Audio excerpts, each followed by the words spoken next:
when I got back from California and looked at the forecast, because people were texting me about sessions and putting on the list and stuff. I had to obviously check the forecast, and I was like, oh, doesn't look. I mean, it looks like there's waves, but let's take a look at what we're looking at. Okay, I just assumed that. I guess I assumed wrong. I was like, oh, you're gonna be coming back. Like there's like you probably want like a day of rest. And so I was just like, no. Oh, well, that's nice. I did have a day, kind of my travel day. Yeah, I mean, we did a red eye, and then I managed to get some sleep yesterday. But yeah, I got to coach when there are waves, and I'm going away for a month. So oh yeah. Let's check the buoys first. That's the best place to start. Let's go. Make sure I'm on the right. Yeah, I'm on the right. Come on, buoys. Very slow. I don't know why pressing it again will work better. Different buoy page. Sometimes it does. Yeah, I know. Sometimes it does. All right. So 44025 is, yeah, 3.6 at 10, like coaching conditions. Here's that long period swell showing up on the on the 44091, 4.3 at 13 from the east southeast. So to me, that's still like, I mean, that's pretty, I don't know how big it's going to be tomorrow, honestly. Potentially bigger than today, but that wouldn't even be that big. Today wasn't very big. So let's just check out the wind really quick. I think I'm pretty sure it's like good wind all day tomorrow, just like it was today. Really beautiful wind. Yeah, light offshore all day. So the wind is definitely perfect tomorrow. Saturday, not as perfect wind. It has that east element in it, which can be a little gross and cold. Yeah, looking cold. And then Sunday, kind of favorable wind for the morning, and then it gets bad, pretty terrible, from the east northeast. And then Monday, the wind is good again. So that's what I noticed, good again on Tuesday, good again on Wednesday. So we have a lot of like really favorable wind conditions. Thursday looks gross. And Friday looks gross. Probably bigger those days with the weather. And that's far away, right? That's more than a week away. So grain of salt with that, with the local wind forecast. Then what we're looking at here is this big system. And the smaller system here is not a swell producing system. So this is a large, that's that typical thing that we see this time of year coming from the north. It's pushing whatever swell. So these are counteracting with one another. So this is really big. It's a huge system, but it's really far away. And whatever swell it generates has to get past the front that's coming off the coast too. So that should tamp down the size a little bit. Like if it's like massive tomorrow, I'll be shocked. And we want to look at the storm's movement being more important. So it's here at 1 a.m. and then at 4 a.m. So the movement is not towards us, it's away from us. It is a big system again, so it's out there, it's generating swell, and it grows in size and power, and it hangs out in this, but it's kind of right in the middle of the Atlantic, and I would say it's closer to Portugal and Morocco, all things considered, than it is to us. So the distance here between that and Morocco is a lot shorter than this to Long Island. So we will get swell from it, but also what doesn't Morocco have that we have, which is again this flow coming off. So this is a swell deteriorating force. And if we watch it more, it kind of holds position, but this force counteracting, getting sucked into it is quite large itself. So if we go to Saturday morning at 1 a.m., that it stays there and spins, and it starts to enlist more of this force off into it. That could generate some very steep east northeast angle for Saturday, like the worst angle for everywhere around here. Great angle for New Jersey, but bad winds for them. This is 10 a.m. Saturday, so small here you see where the northeast starts to come into the wind from this system, and it's just moving away, so it will create swell, definitely. But if, again, like I always say, if this was right here, I would be stoked for me. But the way that this is looking is like much better for coaching. I think even if it's like a little big for some people's comfort zone, it's going to be long period because it's so far away that here's Sunday that you should be able to paddle out because there will be lulls. There have to be lulls with a system that's so far away. And then so this is what we got going on Sunday. Really like kind of starts to mellow out, it looks like, but there might be some residual swell in the morning with that incoming tide. And then Monday, these kind of things are like more promising to me, honestly. These local things, like where we have this little storm coming up off of the Carolinas here, this little energy, this is pretty much gone by Monday. And then this has this flow north like we saw, but it already backtracks right here. So both of these could be like southeast south swell reinforcements. So Monday going through the day doesn't again look like anything large. And then again, the northwest flow is going to start, that's going to split this system in two or keep it together. But this down here could create swell for Tuesday morning. Yeah. So this is still steep northeast angle or east northeast, but Tuesday morning should definitely be, maybe according to this forecast, like the biggest day in the window. But again, everything's pushing these storms off. I mean, look at these storms are going like on Portugal and just north of Morocco. I mean, like, so they're just getting slammed with weather and swell. I mean, look at that right off of Ireland, France. Mundaka will probably have waves. So this is pretty normal for these areas of the Atlantic to get more swell than we do this time of year. I mean, it's pumping for them. Then we'll just leave it. Can I ask a stupid question? No question. Stupid. I feel like you often, maybe I'm misunderstanding, allude to like the steep angle of the swell makes it challenging. What about that makes it challenging? Or am I misunderstanding? Oh, no. The steep angle is that this swell is here. So yeah. I'm thinking of it in terms of standing on the beach in Rockaway. Mm-hmm. And a swell that is not a steep angle comes right at us. Yeah. So it's a straight on angle. So it's not steep relative to where we're standing and where the window in which like we best receive swell. So when we get swells from this angle, this angle, this angle, and this angle, mm-hmm. they tend to go right. The waves look like good waves. Like, if the sandbars are good enough, they look like not like specifically weird. But when we get swells from like the southwest, for example, that's a steep angle because it's steep from the south. And we get waves from the east northeast. I say the angle is steep relative to where we are. So like that's when you're sitting on the beach and looking at the waves and they look like they're going sideways. Yeah. And they break and like maybe form up really big and then they break and then they just peter out and don't like form a shoulder. Oh, okay. Because I was gonna say, like, can you just ride it sideways?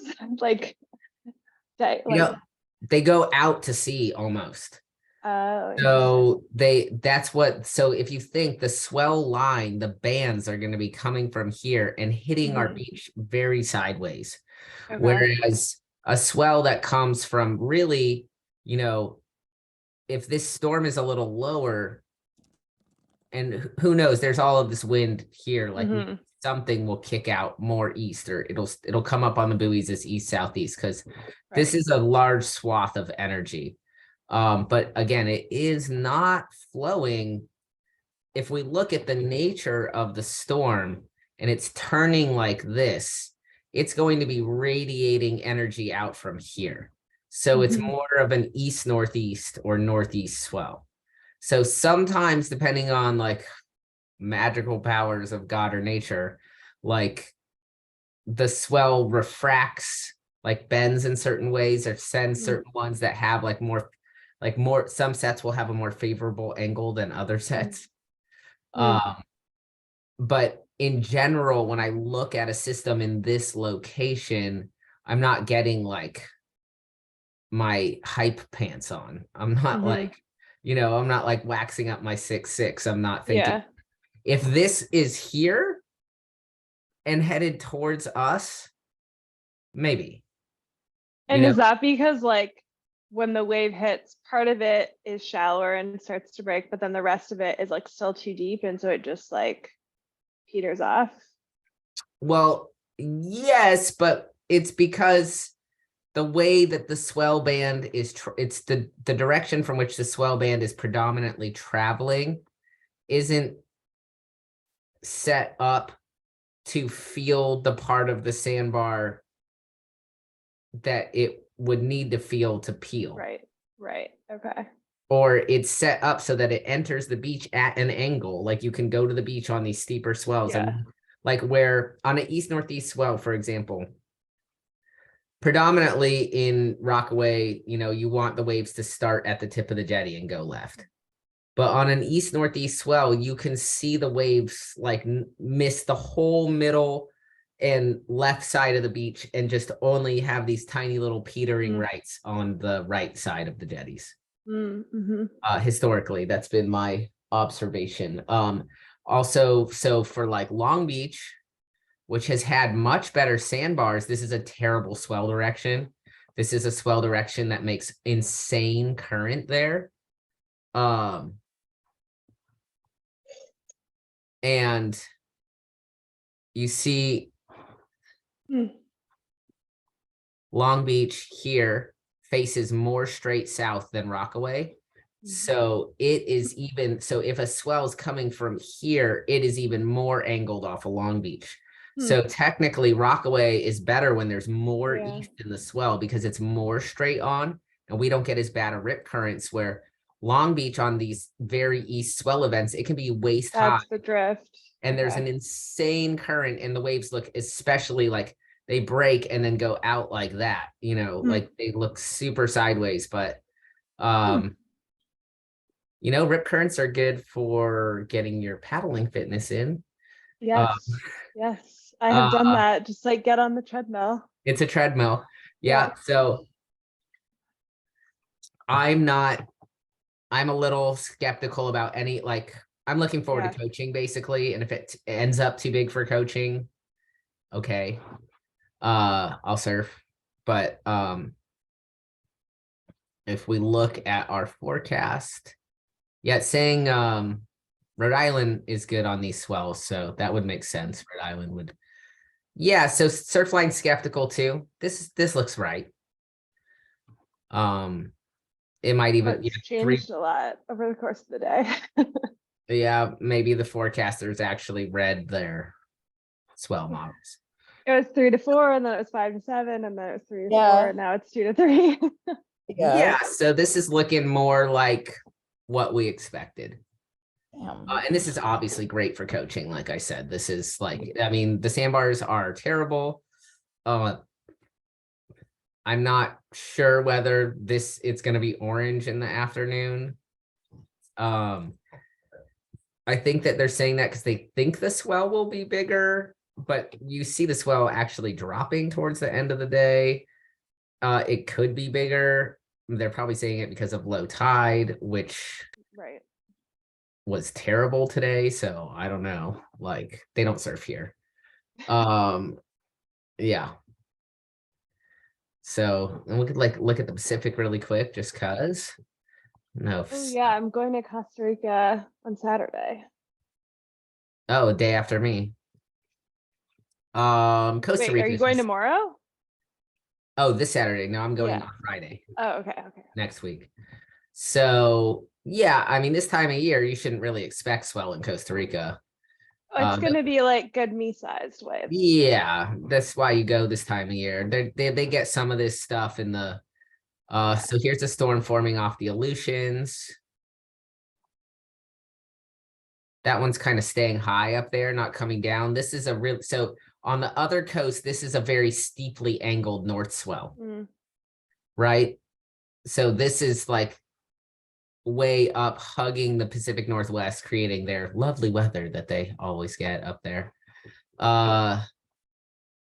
And yeah, creating storms, but like for Southern California, this might create a north swell. This is way too steeply angled, like for Costa to affect like Costa Rica, for example. It might affect the Monterey Bay and San Francisco. They might get some wind swell off of it. And then it might be like yeah, that's a bit of a north swell for Hawaii. So Hawaii might get some of that.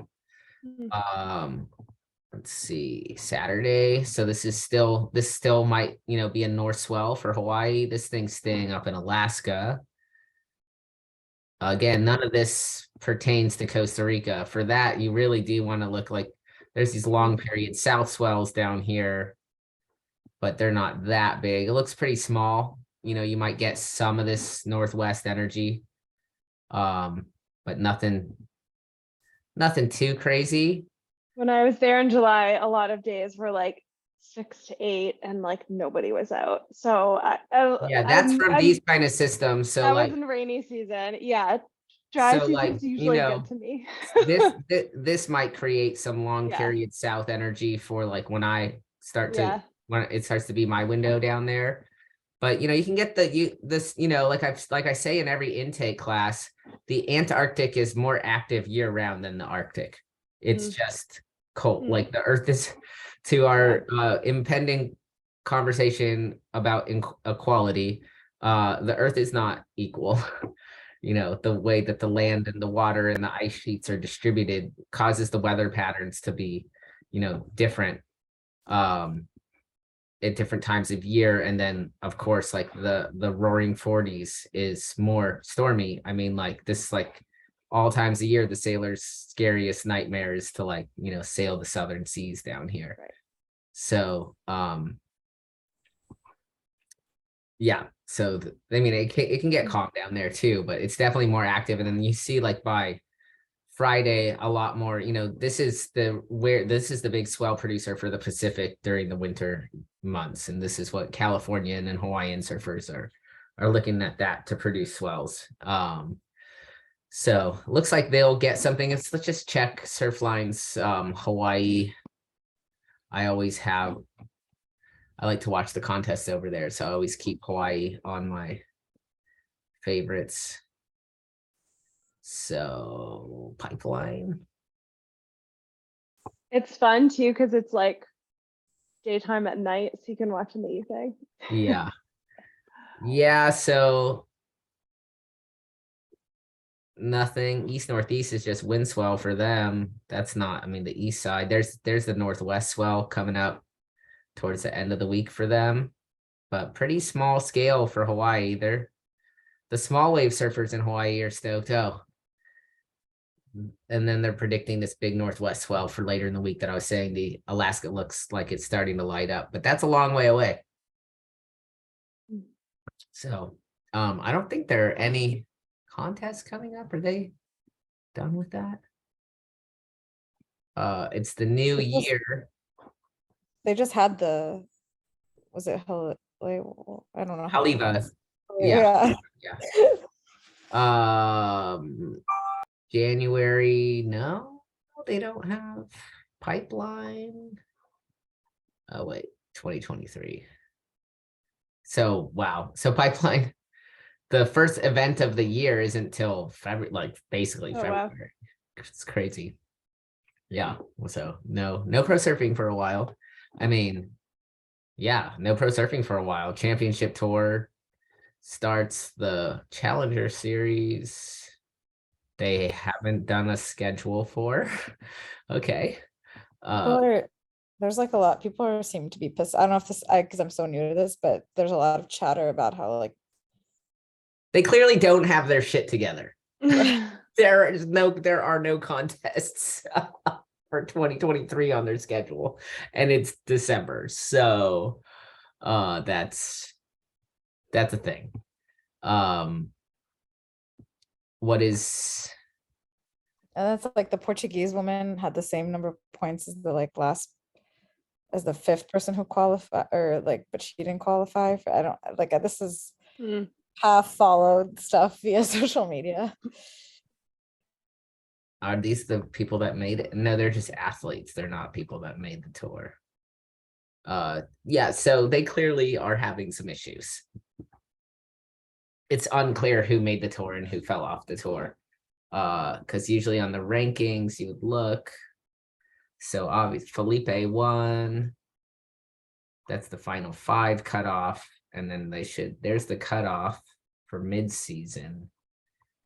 But it's totally unclear who qualified for the tour. I mean, I'm sure they have it on their music and surfing. They have some no.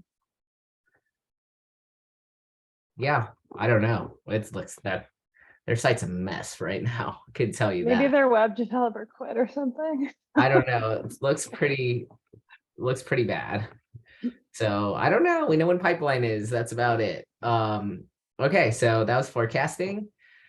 And let's get into book 8, which ends weird, right? Like it's not clear why. It just ends right there. I did read into book 10 or book 9 rather, just to be like, okay, like it doesn't, I mean, if I were to like teach this again, I think maybe I would be like, we should read book 8 and book 9 together so that there's continuity, because, we just end at the tyrant and don't discuss the tyrannical character of the human. So this whole oligarchy, democracy, aristocracy, democracy, mob rule, despotism thing has a correlate in like the soul.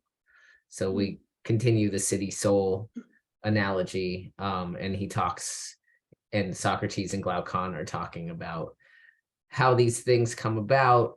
And I don't know, I think it's a very interesting thought experiment, this part and discussion, because of the way that it's a little bit more nuanced about the various kinds of the way that injustice can creep into a system. So it's definitely a more robust like analysis of the way states and civil societies can be unjust than just the first conversation was,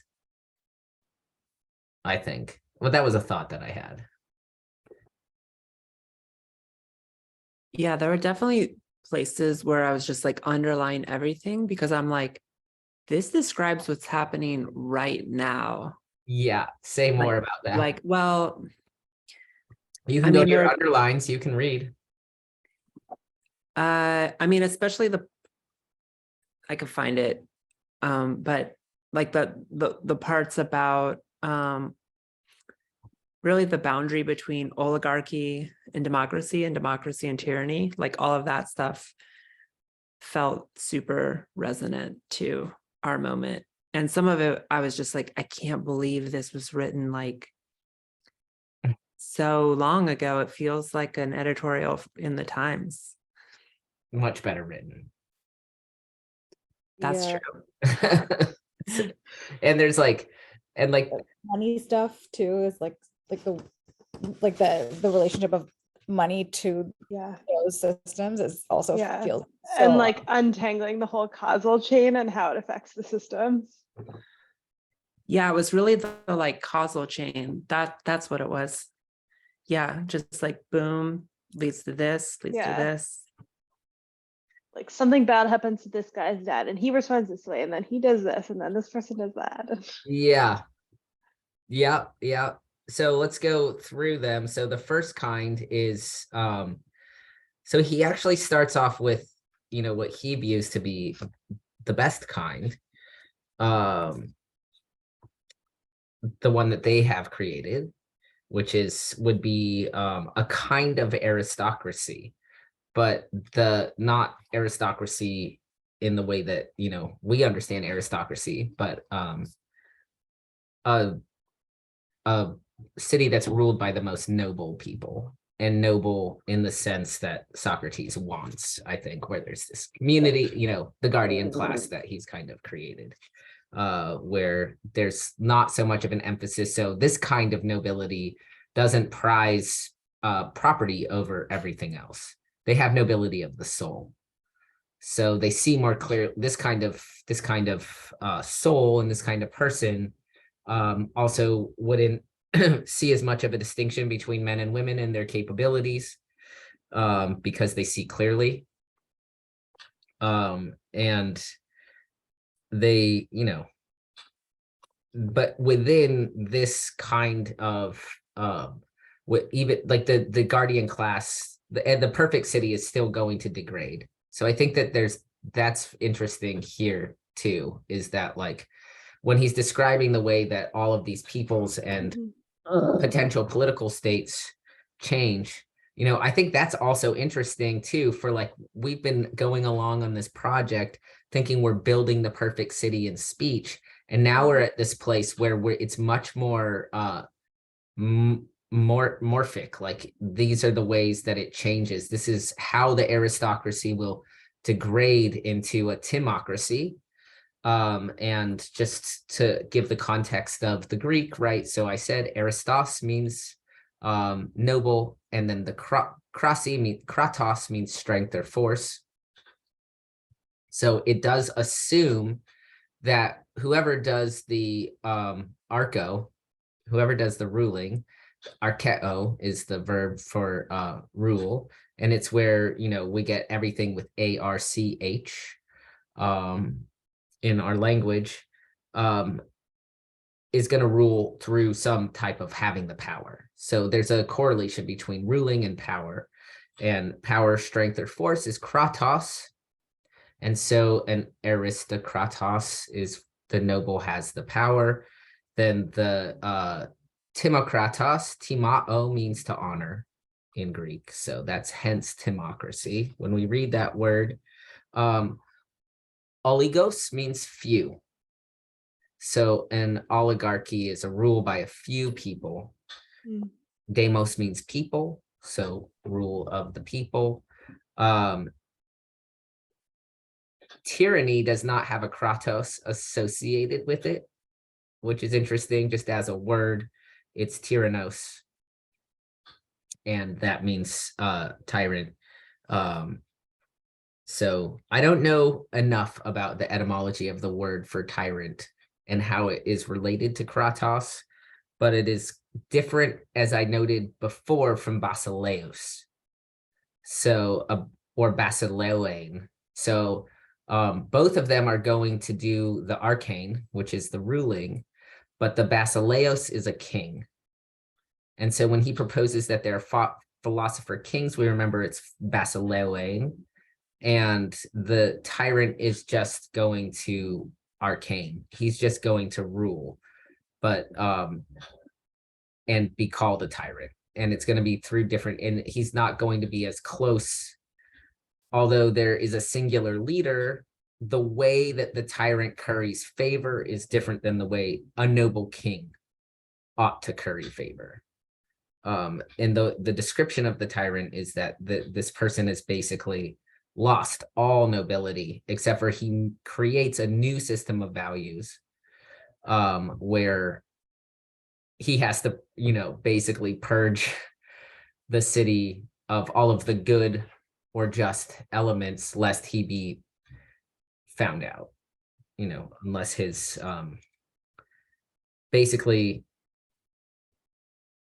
he holds power by force and by shady deals, not because people and you know, and people, he does create the conditions for people to see. So it's actually not like it seems clear the difference between a basileus and a tyrannos, but I mean, I think we all know that like that is a very dodgy line. Like to what extent people, the leader is doing the things in the people's best interest, and how we figure that out or find that out in any given regime is extraordinarily difficult. So just getting some of that etymological stuff out of the way, I think, is interesting.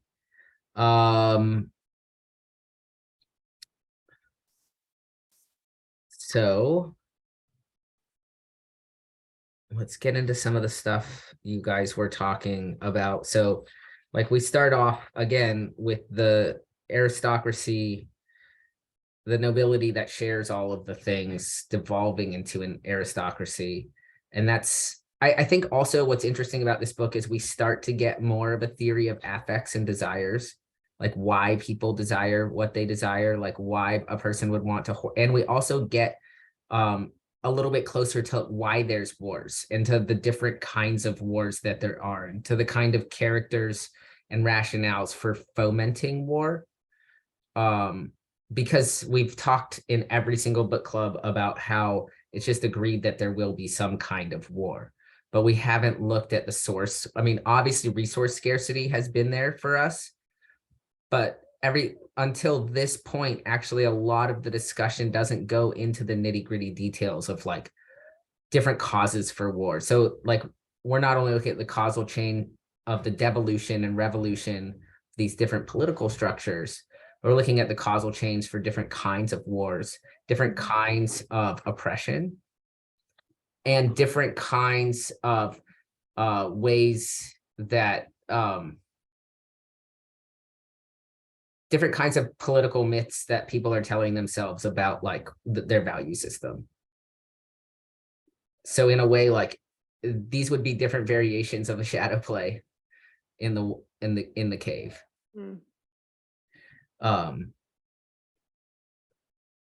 It's like interesting that it was like, I guess, already clear at that point that like war is like very favorable for the people in power, which I think is still true today. I mean, I do think the like overwhelming sentiment of all this continued rereading of the Republic, whether it's book 8 or book 1, is how true it rings to our political situation. And it feels, you know, it feels very striking at the moment. But I remember the first time I read it feeling it was striking at the moment too, but maybe more now because of the discourse around democracy and because of, you know, the Trump phenomenon, obviously. But I do think what's really, really interesting is that one of the steps from democracy to tyranny is also what you have to be aware of that liberal and socialist people want, which is giving everybody the free meal ticket, because that is a crucial part of the devolution into tyranny, is giving so it's different if it's a more oligarchic and I mean in the very etymological sense of like a few, or a democratically appointed government, or if the democracy if it's a more social democracy where it maintains a coherent democratic structure and they figure out social welfare state, right, is favorable to one demagogue coming along and being like, you guys are all getting a raw deal. I'm going to give free candy to everybody. And you're going to love me forever. And I'm going to be the source of all of the good things in your life, so that you'll base it like you're going to buy yourself into the most rotten deal ever, but it's going to like taste sweet in the beginning. So it's just interesting that one of the things that Plato says that we have to be Plato through Socrates says we have to really be on guard against in the devolution of democracy into tyranny is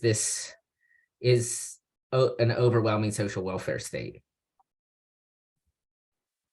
which I think And that is like the right's critique of the left. That is what happened in Nazi Germany, right? Like in a certain, there was a scapegoat that was the source of all of the people's problems. So it's like, it was not only like, will you get all of the state take care of you in all of these kinds of ways, and we're all going to work together, but only these kinds of people are going to work together. And the cost is merely that we exterminate or get rid of these other people. And then you will have no social worries. You will have no material worries, but the conditions for doing that are that the state can only give you these things if we don't share with these other people. And if they're not even around for us to share with them. And so I think what I'm saying is it's very complicated, that he's saying to be on guard against a few different moves that can cause people to turn to tyranny. I mean, I think I don't know if the like social welfare component is there, but when I was reading this, I was like thinking of the French Revolution, or like at least like, you know, the reign of terror basically, and just like I don't remember my history that well, but it just like what came to mind is like the quick, at least that phase of the revolution that was like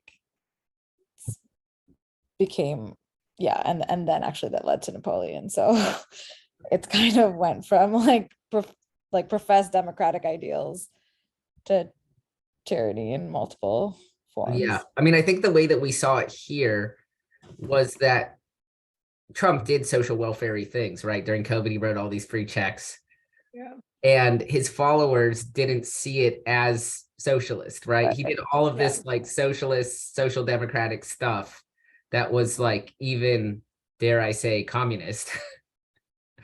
But his followers only saw it as like, you know, I saw stuff on, I read a thing in the New York Times where this guy was talking about how like people did want Trump to be king, or they wanted some Trump dynasty. They just want the one person to pull them out of the slump, of the swamp. You know, they want somebody to come along with a magic wand and give them everything they want and tell them everything is going to be okay. But they don't want communism, because for them that's associated with this other historical stuff that like is somehow leveling them down and taking their specialness away.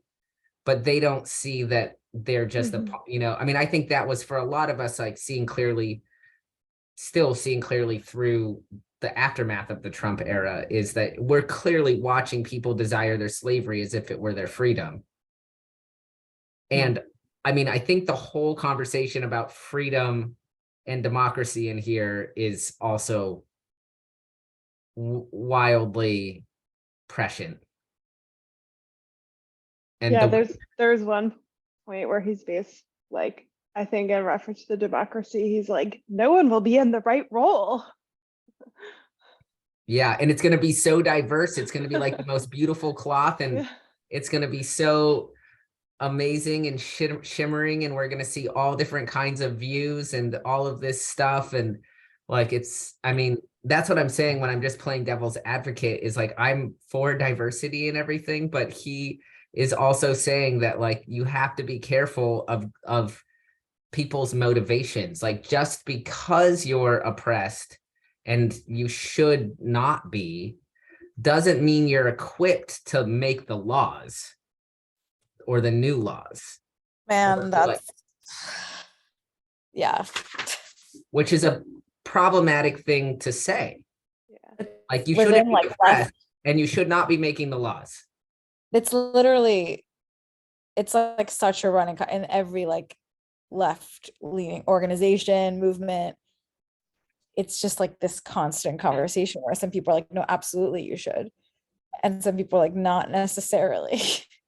And it's just like, I see it's just everywhere in like online discourse and there's like the housing stuff in California. There's like a whole article that's literally about like how that idea has resulted in like the idea that really at like a granular level, like the people most affected by something should be the ones making the policies, has, maybe I'll send it or something, because it's just Yeah. like a really interesting like deep dive into the housing crisis, and like the way the community boards were like assumed to be, you know, forces for good because of like their historical like position, but then it turns out that it's like the not in my backyard, like They're working in their own, yeah, working towards their own benefit. so yeah, it's just like even on that level, this like totally resonates. I also think there's an element, like, I'm sort of assuming like part of it is like they're just, now that they're in a position to like benefit themselves, they're doing that because like who wouldn't? But I also think there's an element of like you could still be extremely well intentioned and like really be working to like serve that community and the community at large, but not understand these extremely complex systems with like really long feedback loops and lags and like an unclear understanding of like the relationships and the levers. Like just from like a system standpoint, like that policy development is like extremely difficult to get right. Yes. I mean, and that's clearly also, you know, part of this. He's talking about all of the ways in which even, you know, I think that is what's really interesting about the city soul analogy too, because he's talking about the ways that like the desire can be figured within a person for the health of your own organism, like whether it's all working in concert, whether your immune system is working well. Like that analogy when he's talking about the oligarchs and tyrants work the opposite to a physician. So the way that they work with the body politic is that they take out all the good elements. And we've seen this historically. I mean, come on, like we have seen so many bright people who had great ideas be just too dangerous. And their story, you know, we've talked about it before, like Socrates, for example, being one of them, who was also exterminated for corrupting the youth, which is, you know, getting people to ask questions and think for themselves. And that is not what people trying to maintain power want. Why do you have power? Why are your desires better than my desires? Who are you to say that like what I desire is bad? Like, who are you to put limits on my desire? And then, you know, the retort is like, do you know your own desire? Do you know that your desire is good for you? What do you know about being a human being insofar as your desires trump other people's desires? How do we all be these multiply desiring beings and like get along politically? Obviously, a huge question we haven't figured out yet. But what Socrates is definitely right about is that we need to ask questions about this stuff. If there is an answer, the answer is to continue to ask questions about this stuff. And I do think that like this method, and I heard I'll share it in the next newsletter. It's actually one of the most recent Mindscape podcasts.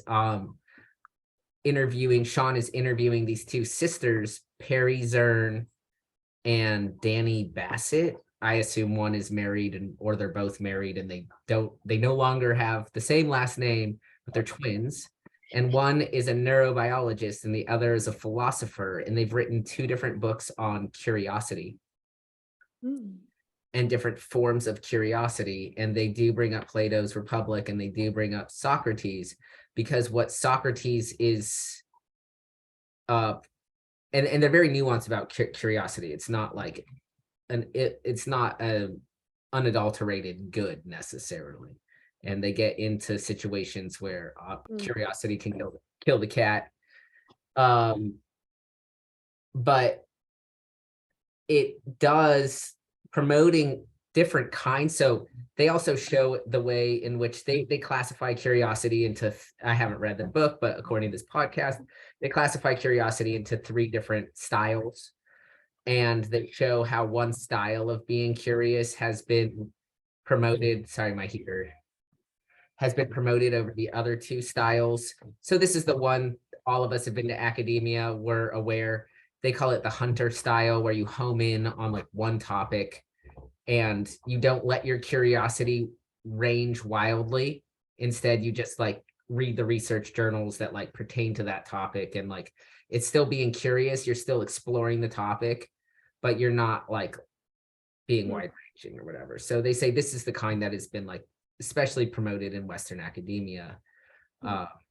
Not necessarily I mean, it's created some great work, but the other two kinds that they talk about, the busybody style and the dancer style, are useful and necessary and wonderful types of curiosity. And it's important to look at. But their point with Socrates is that what he is doing is like constantly bringing us to this place of aporia, where the more that we know, the less that we know. So that causes us to continue to be curious, because once so the point, even to like previous conversations about, is this supposed to solve anything? And it's not. It's actually not going to solve anything. Like this is just an exploration, because where Socrates always comes is to an aporetic moment. And the huge criticism of that is like, well, what can you found on that? And it's not very much. Like, that's what is the joke of the philosopher kings. Like, the philosopher kings aren't going to make anything certain. They're going to build a regime and it's going to devolve into other shit, because they're going to keep asking questions about whether, like, if you go along with that training regime and all these people are philosophers, like, then they're going to question the founding of like whether that kind of like pedagogy is the right one anyway.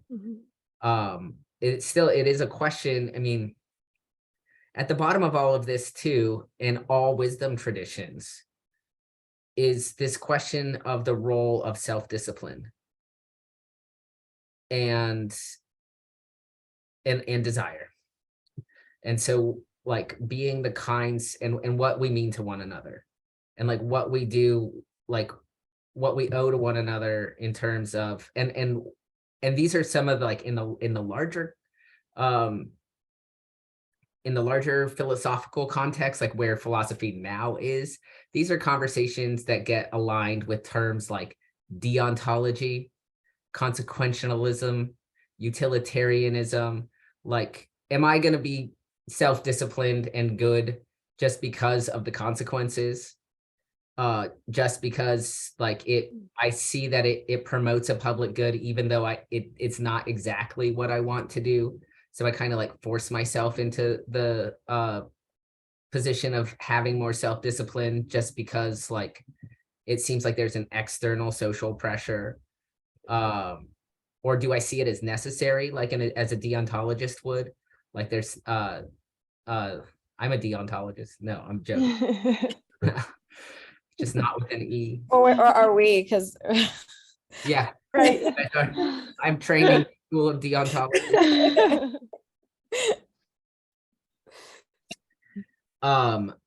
Right. So that's where this is going. Then also questions of consciousness and free will. Right. It's all there in here. So, like, what is a political actor insofar as a political actor has any choice in any of this stuff? And that's what a lot of this eugenics, myth of metals, and finding out who the right person is and what this kind of soul is. It's like the psychological elements and the, what we might want to call psychoanalytic elements are there as well when we're analyzing even the fitness, right? Like the fitness, like the mental, the text also starts with mental fitness, and determining fitness to rule, and like who is, like, how do we test ever that somebody has the correct self-discipline? yeah,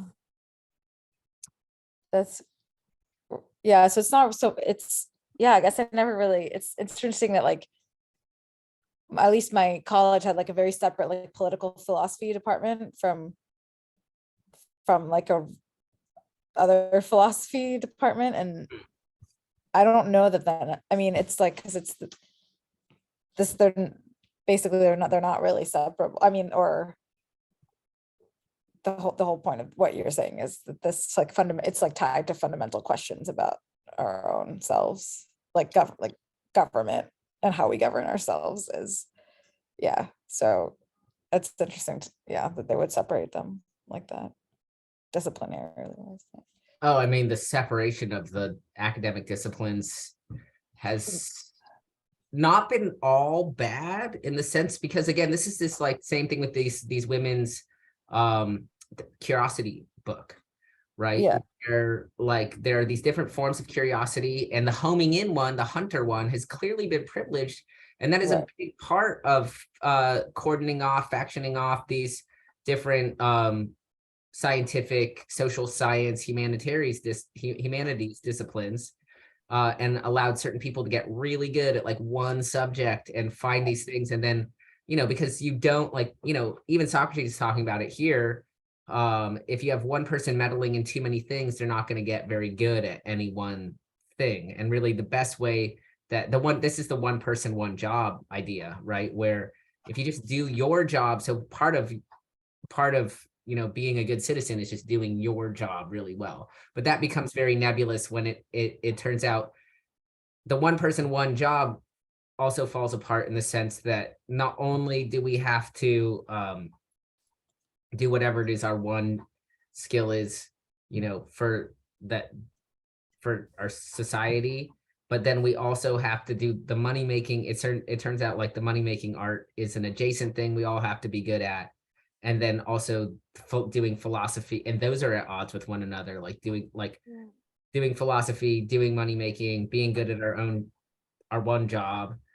And then ostensibly part of all of that, what wrapped into the philosophical part is understanding the medicinal part, and like what's good for what is good for ourselves. Again, like this book has more dietary stuff, and that is actually like the bar, which I obviously find super interesting, is that the bar is of a person knowing themselves sufficiently. Where does discipline lie? He just is like, look at the diet.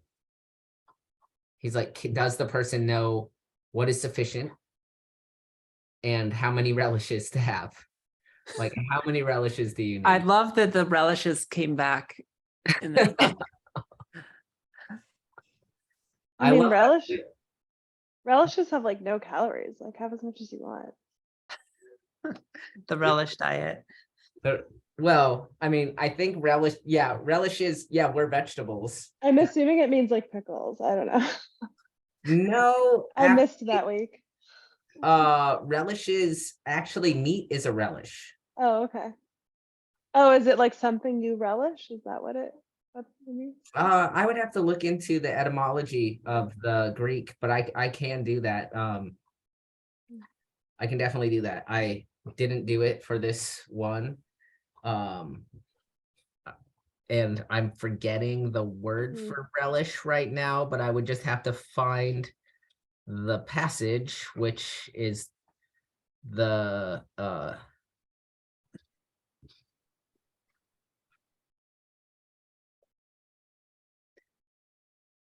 For some reason, I was imagining relishes were fermented foods. Yeah, me too. Because Were like you? relish is basically like chopped up pickles. In our Yeah, I was time, like, so I had that same association. Like, oh, it's pickles. Like, of course we can't live without pickles and fermented foods. I think the relishes are anything like beyond bread and wine. Oh, okay. So it's really just okay, this is the 4 forms of government. Yeah. Relishes. Oh, then there's the whole nuptial number thing, which is like there's some weird Pythagorean shit that comes in here that is so ancient and weird, but like it does. I mean, that this is just an aside while I find the relish passage, but I mean this question of like it's still how you find a good soul, like how you find the kind of pairs of people that are going to create the kinds of people in a society that you want, or that are going to be the more disciplined, are going to be, the children are going to be curious and inquisitive and not merely obedient, but like follow orders when it seems like it makes sense to follow orders. But that program, that question of like trying to make a breeding program is just not going to work with humans. Yeah.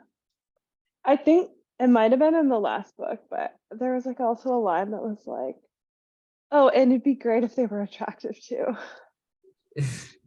Well, the one thing that we didn't talk about in the last book too that I really liked was that clearly, the start of education has lots of 559B. Thank you, Fialka. 550, I was way off. 552, 555. This book is so little. 556.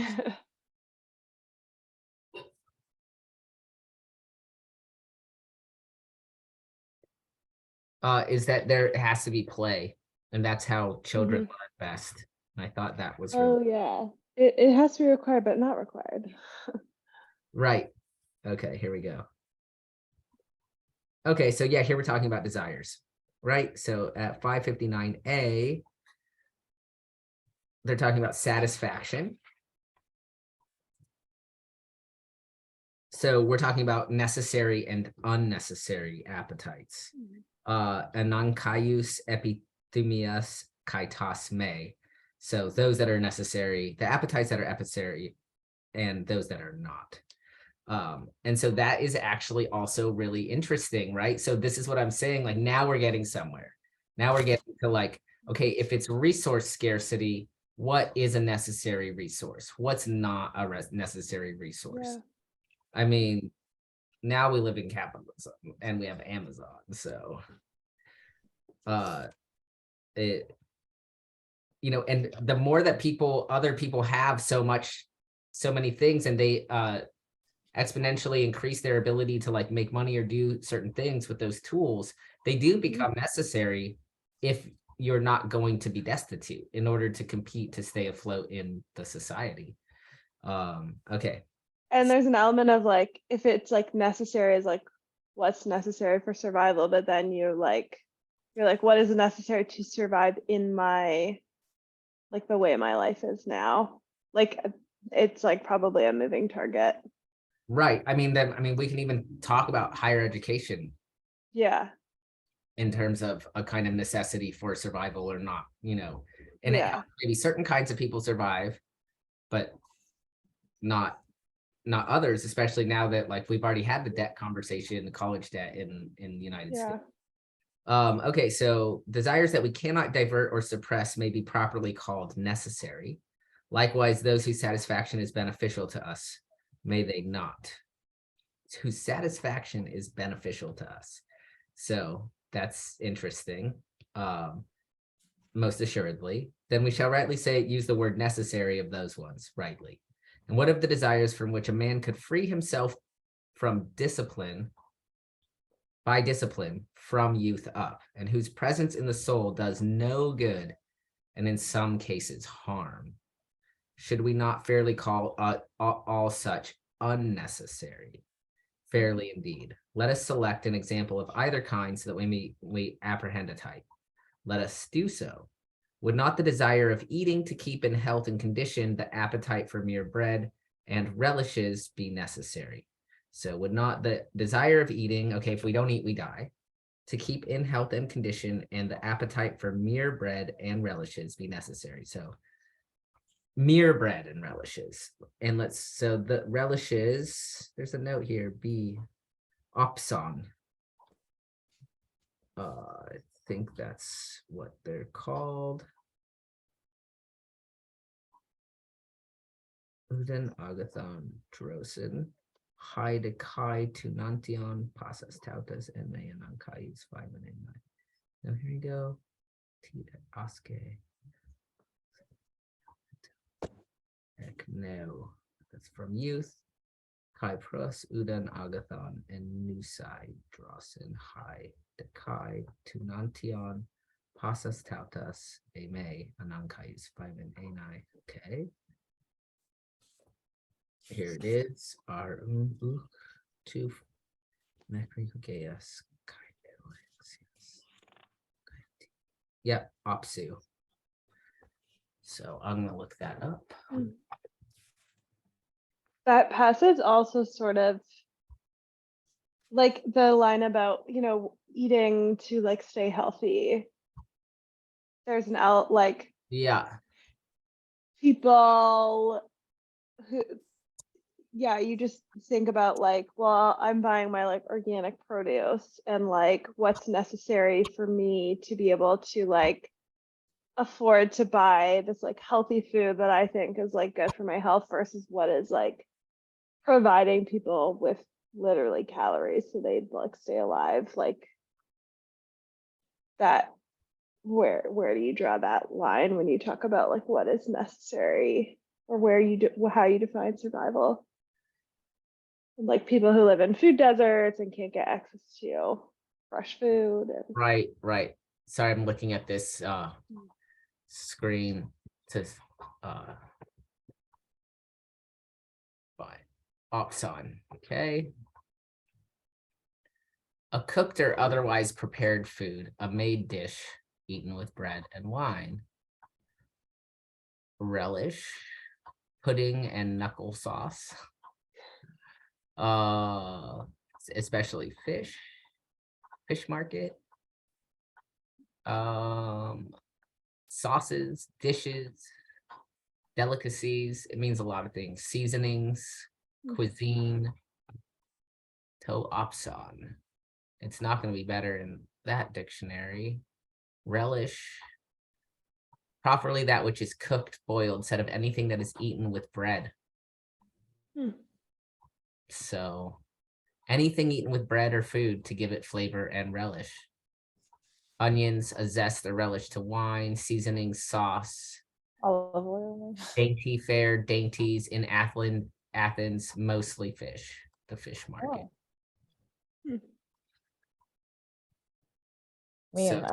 Sardines. No, I don't know. Just like So really anything in addition to bread, sounds like bread is the number one source of sustenance culturally for them. what a dream. I have a new relationship to flour now that, yeah, because I've realized like I really don't need to buy too much in. Yeah, there's no real need to buy a bread product, like even a tortilla in a plastic wrapper, because making it is really not time consuming and very easy. Leavening is incredible. I'm like really realizing how amazing baking powder is. Like the chemistry of it's incredible. Like that's how you make flour tortillas. It's literally flour, water, maybe a fat if you want, like an olive oil or a lard or a butter or whatever you're using, and baking powder. I've only done corn tortillas and those don't have baking powder. They don't have a rising agent, no, but flour tortillas do. And then like, I mean, a flatbread is just, you just add yeast and you just let it hang out, and then you literally just heat a pot up and slap the thing on there, and it turns into like the most amazing. I mean, I know there are different kinds of flours and people have their own little methods for kneading and everything, but gluten gets such a bad rap. If you're not like, so good. if you're not really, if you don't have the kind of gluten allergy where it's like you're allergic to bees, you don't have a gluten allergy. It's not gluten. That is a meme. It is a bad meme. Yeah. It's not true. It I also, you haven't I don't want to eliminated. comment on that, but I am so happy that I can eat gluten and feel fine. I would like to see if all of these gluten haters took out dairy and meat from their diet and kept the gluten. I guarantee all their problems would go away. But I think there are people that do like really rigorous elimination diets, and whether it's placebo or there's some unknown effect, like feel better. They never take out the meat and the dairy. It's they do. They do. It's very rare. In my experience, it's very rare that they go all the way vegan and then gluten is the answer. In my experience, most people like heard a meme that bread makes them fat, and it's not true. It's overeating makes you fat. You have to count like if you overeat bread, it will. You overeat anything. I mean, overeating. It's overeating. It's like a central bread. Bread is like such a central component to, or not central, but it's like in every Lebanese, it's like Greek, I guess, like every Lebanese meal, it's like you just eat something with Mm. bread. So it's like there's no, I mean, I think to the point of the food desert thing, like it's very Western to do these elimination. We have so much, we have so Yeah. much excess that like Yeah. there's not just the one thing that like Yeah. you work all day and like there's only wheat and Yeah. like Right. maybe a relish. And so like moderating yourself when there Yeah. isn't anything is a lot easier than moderating yourself when there's everything. Mhm. And that's Yeah. kind of the problem with democracy. And in this, Yeah. one of the reasons why our kind of democracy that we have goes so well with capitalism is because we can propagate these ideas of free choice and freedom to like buy and consume whatever your heart desires. And you see yourself as free, but you're actually enslaving yourself to certain desires that might not even be like the best for you necessarily, right? They might not even come from you. They might be, again, nasty memes that the meat and dairy industry have proliferated everywhere, all over social media, all of these like they're super viral. It just takes one to go around. I mean, even my brother the other day, I guess there's this one that thank God I have not been privy to, but I do know that it's running around out there because I've heard people mention it on these podcasts. But there's this one going around that nut seed oils are like cancerous and will kill you or something like that. It's a new one. This is why it's great to be married to a radiation oncologist, because anytime there's something crazy like that, I'm like, hey, do I need to be worried about this? And he does a quick search in PubMed and is basically always like, nope, you don't need to be worried about this. That's a meme. Yeah. You do have to be worried about it if you're reading social media and it's gonna like try. Yeah. It's gonna There try. was like a few years ago, Dr. Oz was doing this whole thing about how like wearing your phone, like stashing your phone in your bra gave all these women breast cancer. Like all these women were like, I got breast cancer exactly where I stashed my phone. And he was like, oh no, that's just where 80% of breast cancer appears. And I was like, oh, okay, cool. Yeah, totally. Yeah, this is also when it comes to like the difference between like dietary regulation and like addiction regulation is so different, right? Because like you can't go without, like we all have to eat food. You're not going to get around that one in some way, shape, or form. Like if you desire to keep living your finite life to its more or less logical consequence, like alimentation is a necessary thing. But you don't like with like drugs, for example, you don't have like those things don't necessarily prolong your life. So if you stop having them, but then in some cases people do become dependent on them in a certain way that like if they stop having them, there's at least the perception that they can no longer go on living. And then there are like really nebulous things like alcohol, where clearly like wine is part of their like his bare subsistence diet, right? And you can totally live without, you do not need alcohol to survive at all whatsoever. But it is like a social nicety thing, for some people. Even though you could drink other things, sometimes it is a social nicety thing that if you could be moderate with it, it would be better to be moderate with it because it isn't going to kill you in a small amount, but it is highly addictive in the wrong amount. So it would come to really like those kind of things that like teeter over to addiction very quickly require that you really know yourself even more. But food can do that too, right? And there are foods like, in at least even in the coaching, the vegan fitness community that I joined to get my fitness on track, like, they talk about trigger foods that like if you open the bag, you will eat the whole bag. And it's not the same for everybody. There are all these different emotional attachments that people have to foods. And it might be a salty thing for one person. It might be a sweet thing for another person. And yeah, it could even be something that is like good for you. But like, I mean, I can tell you that like, I love a lentil, but I need to be sparing with lentils. Mm, Like me and lentils, mm, I like them. Again, I know that they're good for me, them too. but I don't eat them that often just because they destroy inside Mm. internal Mm. destruction for me. I'm not allergic to lentils, Yeah. but my body has a hard time processing them. And that's just a know yourself thing, you know. I mean, that just sounds unpleasant. Unpleasant. The lentil is unpleasant for me. Yeah. It's pleasant in my mouth, Yeah. but Oh, like a dal is- makhani. Oh, what? what dal makhani is like one of my favorite dishes. Oh yeah. The Dishoom like house style recipe I make all the time. I like always have it in the freezer. Yeah, so I could have the what's the one with the chickpea? Chana masala or Yeah, chole. I can have chana Yeah. masala all day long. So Yeah. I would take the chana masala over the dal Yeah. makhani. I love it. Rajma, also so good, the kidney bean one. I like kidney beans too. It's really the lentil is the only legume that really destroys All, my. is it all lentils equal? Yes. Oh, Yes.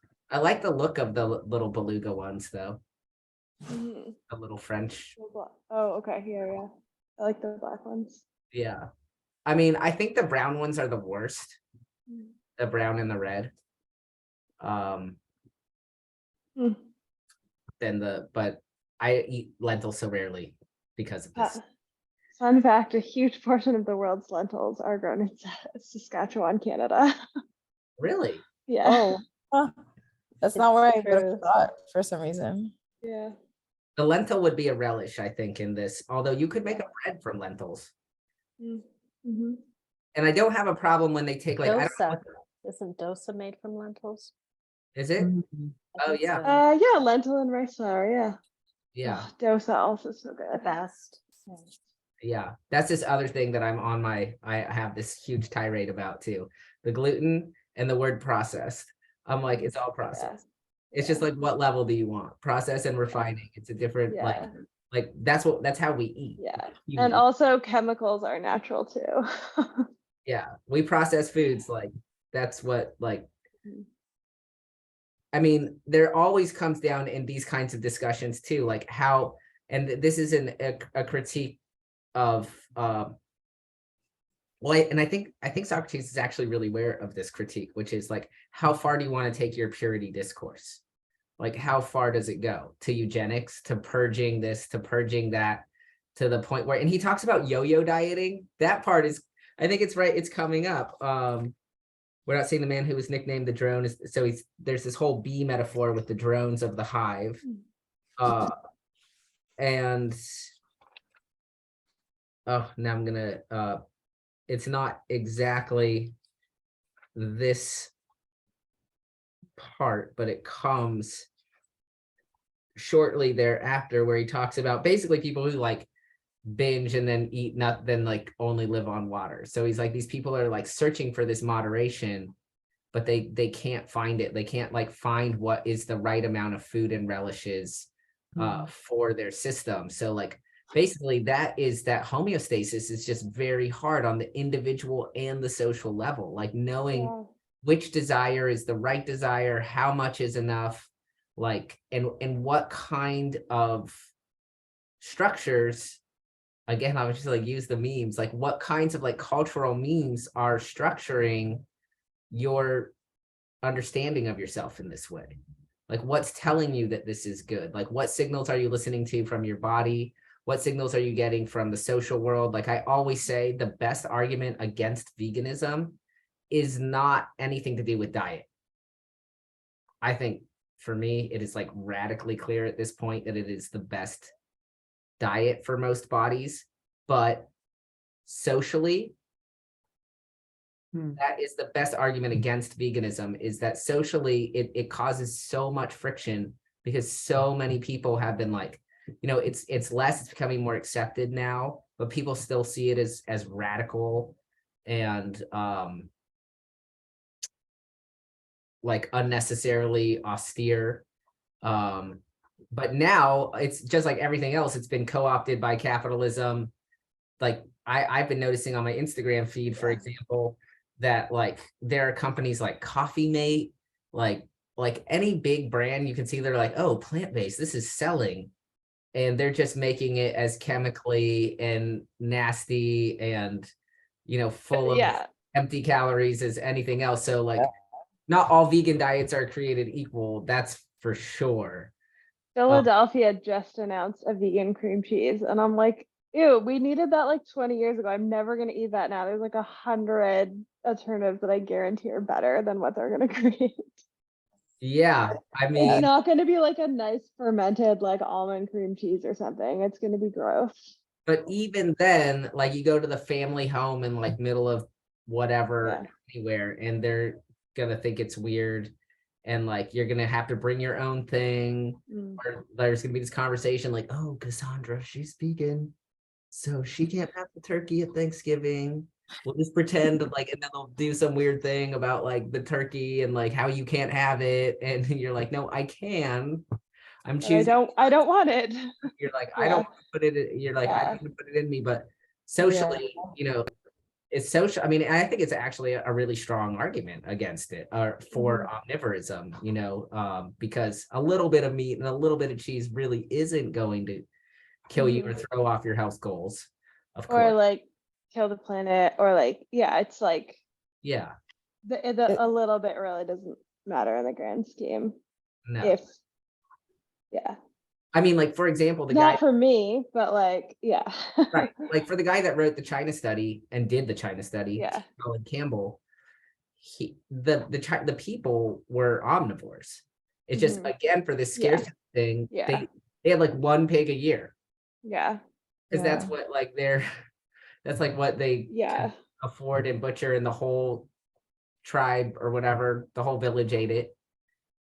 On this social thing, I will say like the non-vegans that are always the most like, not that I've never really had any bad experiences. When people tell stories about people being rude to them related to what they want to eat, it blows my mind because it's never happened to me. But like the people that are most like positively engaged with me besides other vegans are usually like the most hardcore meat eaters who like go hunting and all of that. Like they are like typically the most educated and like think it's the most interesting and are like asking me questions in like a very positive, curious way versus a like critical or like that's crazy way, which is like an interesting, like it's like the opposite of what people would expect. But it's almost like you have people that are also very thoughtful about what they eat but have landed somewhere else than I've landed, but they almost like understand the intentionality around it. Yeah, that's interesting. I mean, they're really trying. Versus like someone who's like maybe just less engaged in what they eat at all is like, oh, like why do you do that? Like Totally. Although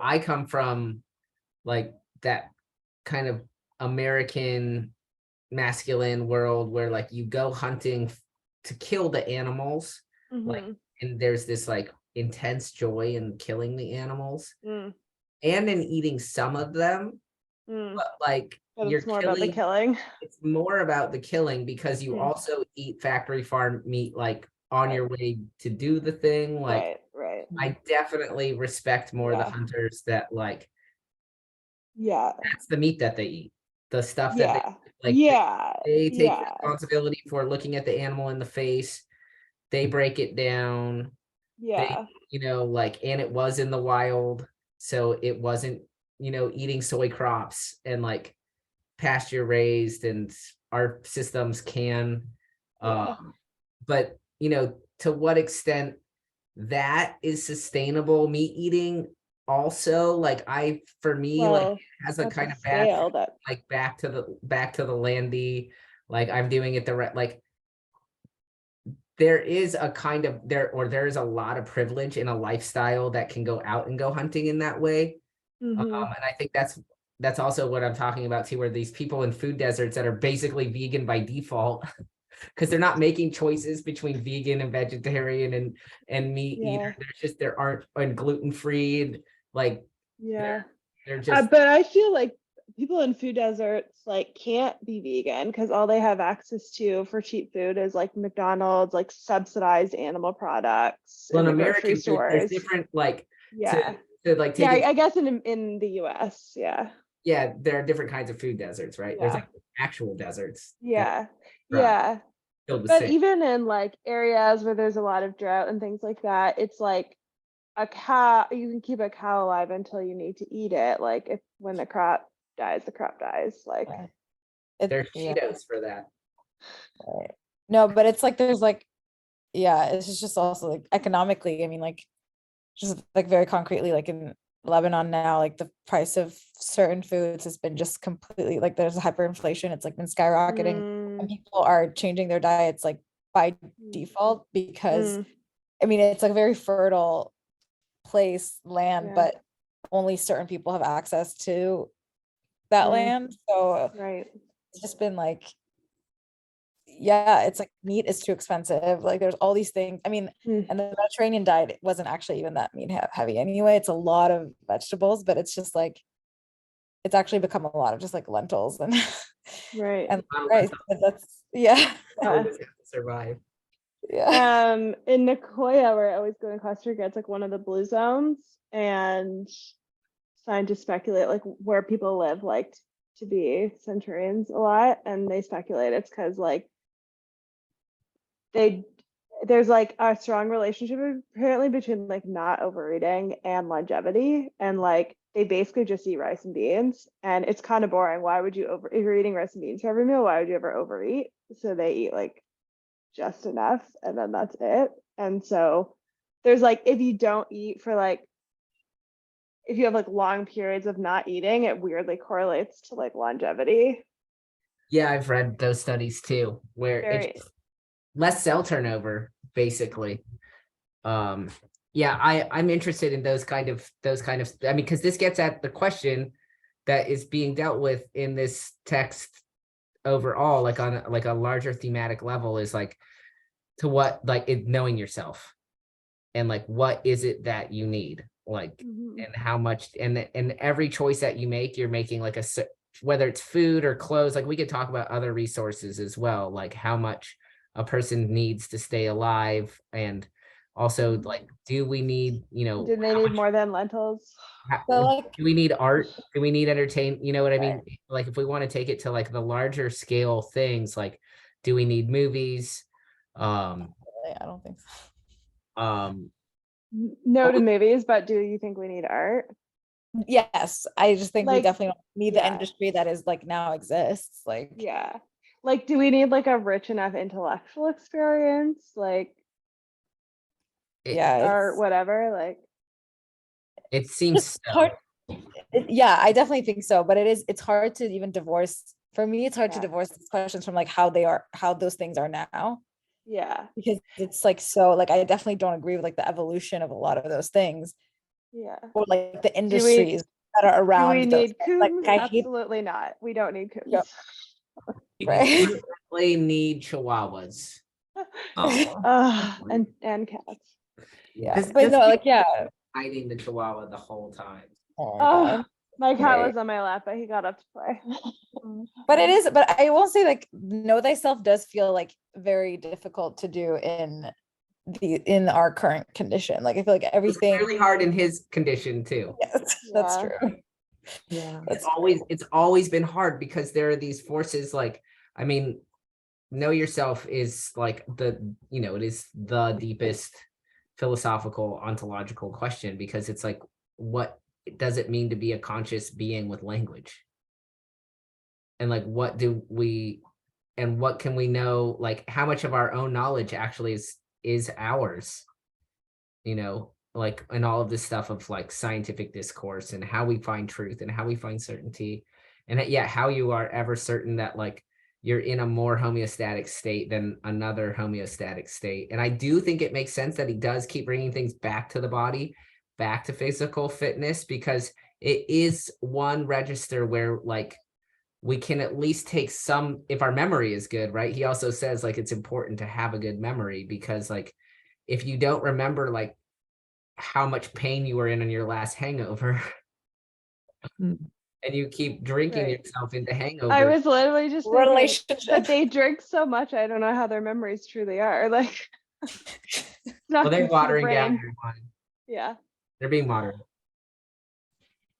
But they might drink also quite a lot. And somebody could also argue that there's like a sufficient amount of forgetfulness that we need, right? That's like a kind of a sufficient amount of repression. Like you don't want to constantly like relive all your bad memories all of the time, or you at least want to like change your patterns and your habits. But this is where I think that like, this theorization, he's doing drive theory, this is in all of the ancient philosophers are doing primitive drive theory, basically. They're asking after like, how are we set up? They don't even know the earth is round, first of all, and they don't know where all of our organs are necessarily or what each organ does. So like the medical stuff is very nascent at this time in history, and people, don't live quite as long, as there's also a lot more wars, a lot more women die in childbirth. A lot more children die before they're a healthy age, at this time in history. But Did you? I don't know if you talked about this last time, but the like people shouldn't learn the dialectic until they're 30. Like I was like, how long do people live though? yeah, well, clearly they live past 50. I mean, I think that people are Yeah. living to like 70. Oh, okay. That's longer than I thought. Okay. So they got a good 40 years out of At that. least the Study. aristocrats, Okay. at least the Well, people, yeah, at least the the people ones that don't go to war. Right. Or Right. slaves. or slaves, Yeah. the ones that are like full citizens that Yeah.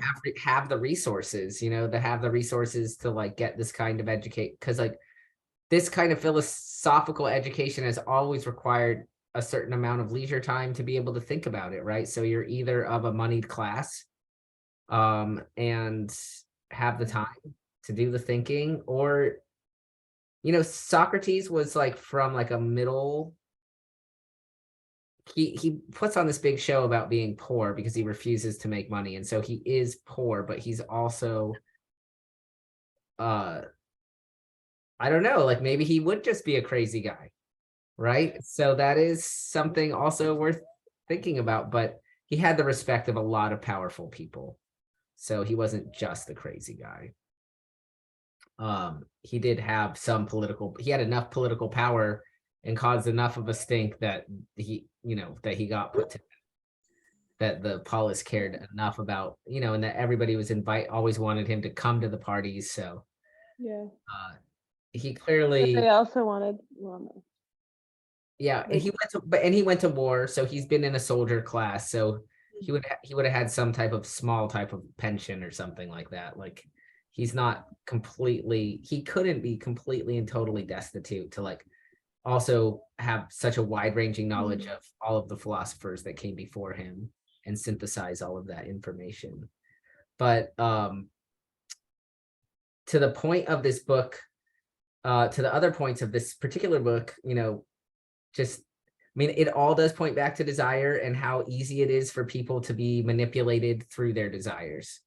When something happens again, like it has like this like small little trauma theory, like, oh, he became an oligarch because he saw what happened to his dad.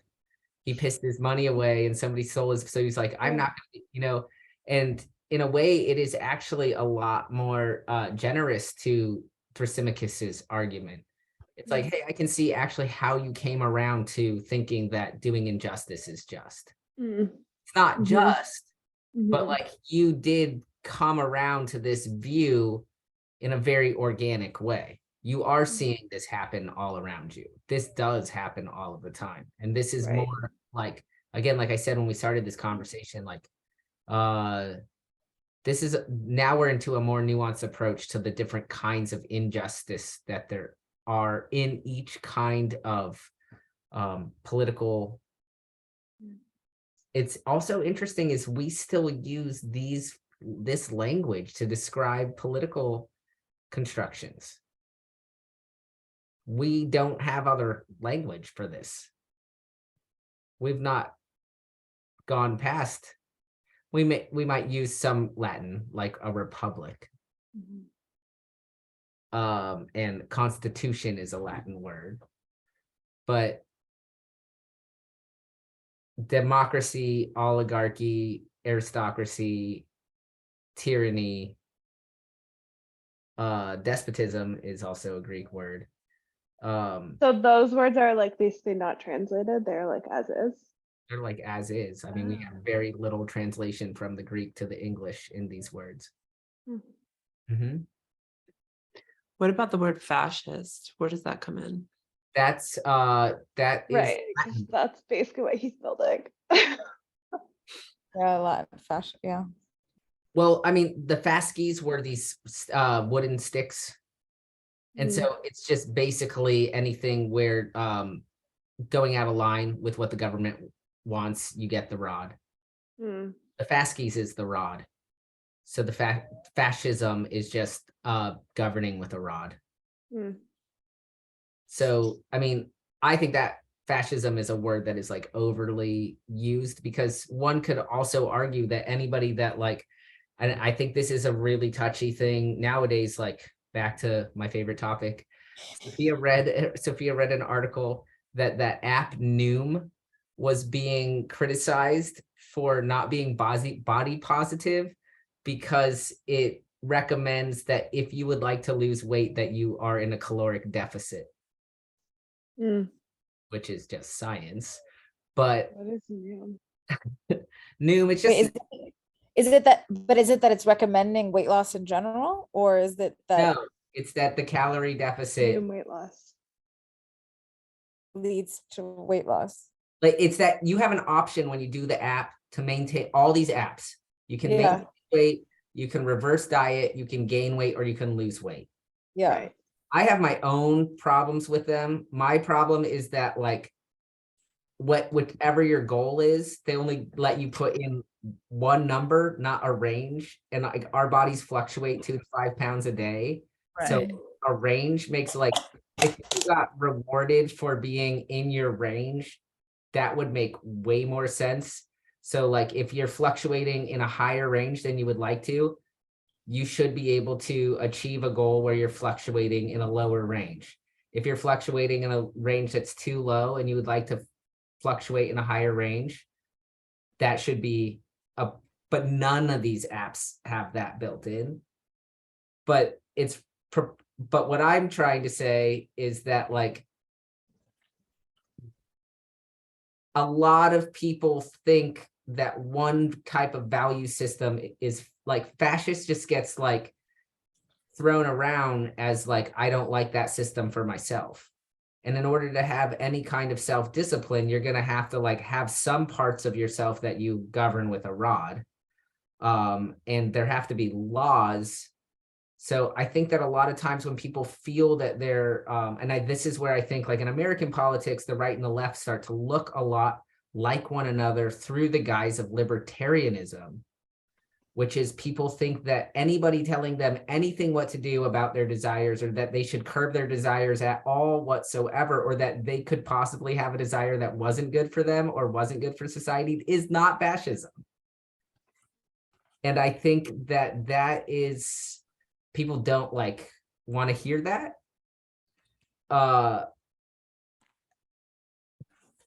But if you think that like we could all be sufficiently in control of our bodies and our desires in a way that like we could be self-governing, again, this is the thing like we kind of started with, like that the oppressed should rule just by virtue of having been oppressed, that gives them any fitness to rule or make laws, is preposterous. They're going to turn into the worst fucking terrible dictatorial fucknuts in the whole, because they have so much resentment. How could they not?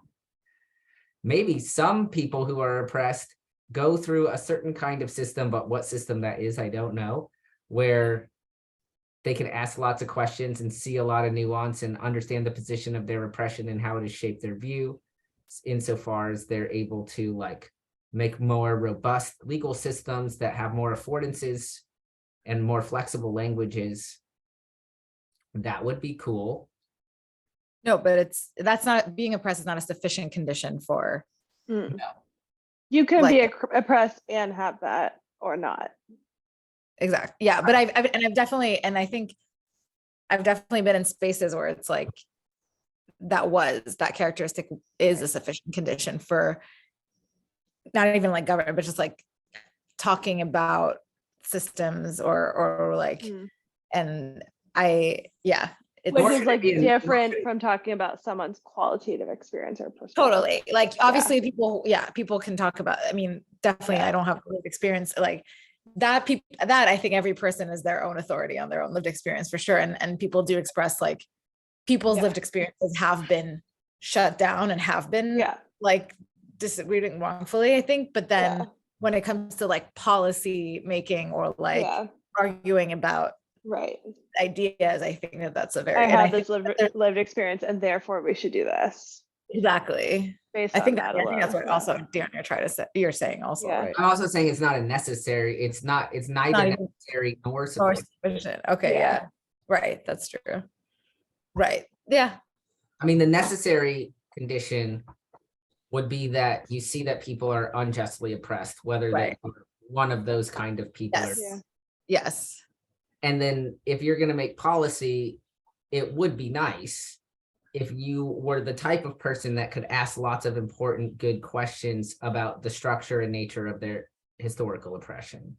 Right. And we're all oppressed or repressed in various ways by various systems inside and outside of us, just like there's a way in which all of us are oppressed by having parents who we didn't get to choose, that we have to like, we can, and some of us love our parents more than the others, but like, there's certain ways in which we're determined by their genes that just, it's not up to us. Like we did not get to pick that. And like a person could view that as oppressive, where you're like, man, like I just have this habit, like, and it could be like doubled up by the socialization too, where you're like, there, I did it again. And you like are very fully cognizant of like how it came to be and where it comes from. But like it feels, just like a really Predetermined almost. predetermined, and it feels like a difficult thing that any kind of self-discipline could overcome, and so that kind of thing you would have to incorporate as a strength in a different way, just by seeing it as the weakness that it is when it crops up, and knowing yourself in that weakness, and that like other people may not have the same weaknesses, but other people are going to Mhm. have weaknesses as you do. I think there's a good and bad side to every attribute. Oh, There's yeah. trade-offs to every attribute. Yes, yeah. It does seem that most things are mixed, Yeah. are mixed bags. But the thing that I is constantly being hit upon in this text, and that a lot of people who are doing really good work are all striving after, is like, how do we do the like one bit? There is like a qualitative sense of doing something one bit better. Mm. And it's very difficult to quantify or to even implement or especially to implement in policy. Like I'll give just an anecdote. Yesterday, we're getting T-Rock his international travel thing for Costa Rica. And the woman at the front desk at the vet yesterday was just like fuming because the USDA like misread the form that they submitted. And she's like, it says the same vaccine is on the same, like, I'm like, clearly these people are not really great at reading paperwork or pushing paperwork through. Like, I've always thought like practically the immigration problem was a problem at the bureaucratic level of like, why can't we just give all these people numbers, process them, turn them into tax-paying citizens? It's just a lot of paperwork that people don't want to do. People want to stay. Yeah, like why did it take a year of waiting? Like why wasn't it just the computer system just runs and then it's done? It spits out the I mean, I can only speak for the immigration bureaucracy, but it is like literally piles and piles of paper on somebody's desk. And it's just like it is not automated. It is like not, something you still have to fax. Like it's like, I believe that. so I can only imagine whatever this process It's like, I mean, When I can't yeah. answer your question as to why. That's not, I don't know why. There's no, Yeah. we choose not to Like- put in resources. I don't, yeah. It could, yeah, like it could still make all the same decisions, but like it was like there was no way really my application was ever going to be rejected. Like It was probably literally like I here. meet all the criteria. Why does it take 12 months? Like even a person, that's what I'm saying, even a person who meets all the criteria. yeah. Yeah. Like there was no uncertainty. I mean, I was nervous, but my lawyers were like, it's literally impossible. Like you're gonna get your green card. It's fine. There's like no real uncertainty, but like it still is all of that waiting. And I'm like, really, what are we waiting for? Why isn't it just like plug it in? It spits out the result. Like It's also crazy because there's that aspect, and then there's like the Kafkaesque, like also if like, but if you submit application in blue pen versus black pen, it gets automatically rejected because like that's against the rules. So there's like that's a why fast, I paid a lawyer. Yeah. it's just like, it's like bonkers. Sorry, not to, No, No, I mean, it is like our government is set up very inefficiently. I mean, the problem is also education and like not a lot of incentive for people to do these middle manager jobs that involve like, actually reading the paperwork correctly and like putting the pile in the right pile and like doing this efficiently. And they have lots of other things on their mind and they're not really thinking, they got kids at school, they have other worries, like they're in this like shitty job where they have their own resentments building up and their own, like, who knows, like maybe they feel maybe also this kind of sedentary labor is, also really bad for self-regulation in terms of like diet and health and fitness and stuff. And like you're only near the like weird, I don't know, work food kitchen or whatever. And there's like, or whatever is down the street. And you're probably in an office in a very cheap location with actually not a lot of good food options nearby. Yeah. Literally Beth Page is one of them. Beth Page? Yeah. Sorry, I just like had to go. It's not like I didn't have to write an essay or something. Like this could be fully automated. It's not like there was no subjectivity to my application. I understand that there are with like refugee status and things like that, but like with mine, there's no subjectivity. I wonder, you don't need a human. I know Europe is really anti like France and England don't want us there. I wonder what their bureaucracy is. And then I think it's worse. Yeah, even worse. I mean, there's just so many of us, this is like, it comes down to him talking about like the sufficient resources. And I listened to the Forum podcast today about Margaret Sanger, one of the first birth control advocates. And that's interesting. Birth control the pill has a really interesting origin story. Yeah, I mean, just having the right amount of like knowing what, like having the right amount of children and whose burden it is to like, do the controlling of the birth, he talks also a lot about like that unrelenting desire for power and greed and, actually raping and killing things. He talks about that, like that it's there in your sleep and your dreams, and whether you are the kind of person that like wants that to be a reality. And that this is just still like a really unfinished business, again, psychoanalytic like question about like what are appropriate desires to have in a civilization. Like what level of repression does one need? Like what kinds of desires like are so disrupting and disorienting to society that like we need to figure out what to do about those kinds of desires and those kinds of actors, where others, right, times change, like for a long time, like, well, interestingly, right, a certain kind of homosexuality was totally normative in this time and not seen as disruptive to society, except for when it was the younger lover going after the older lover. So they really had a strong sense that society stayed in order so long as the older man pursued the younger man.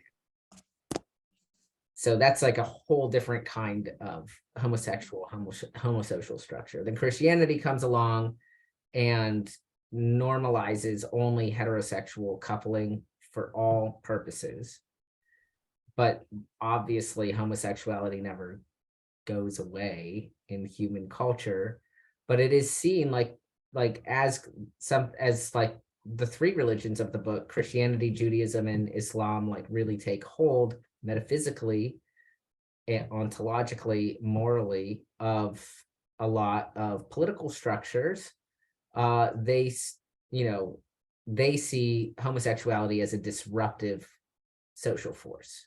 So they try to make laws banning it, punishing people who are homosexual.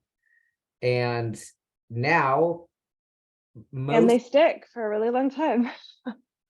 they stick for such a long time that it makes people who have homosexual desires feel like there's something wrong with them. And that like these are fantasies that should not be actualized in the real world, because if they actualize their fantasy that they have, I'm sure for different people at different times, some asleep, some awake, some asleep and awake, that like they're going to throw everything off kilter and their whole life is going to suffer and society is going to suffer. They're going to hurt their parents. They're going to hurt so many things. So they don't, act on these desires because like they're coming up in a system that tells them that the desire that they're having is perverse or wrong. And it just takes the society to start like changing the language around desire in that sense. And, there have been lots of normalizing discourses, now, but it's all very, I don't want to get like, this is like a lot, like this is a very careful subject that needs really concerted, nuanced thought. But, and lots of people have lots of things to say about it because now, right, like in America, the Supreme Court is moving to protect gay marriage.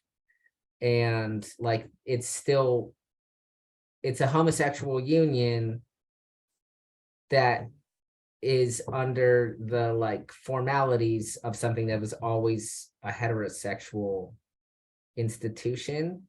And so a lot of people who are LGBTQ don't want marriage to be the thing that makes them legitimate.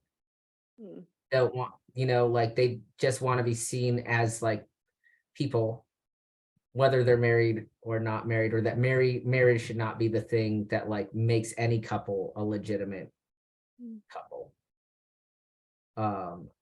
And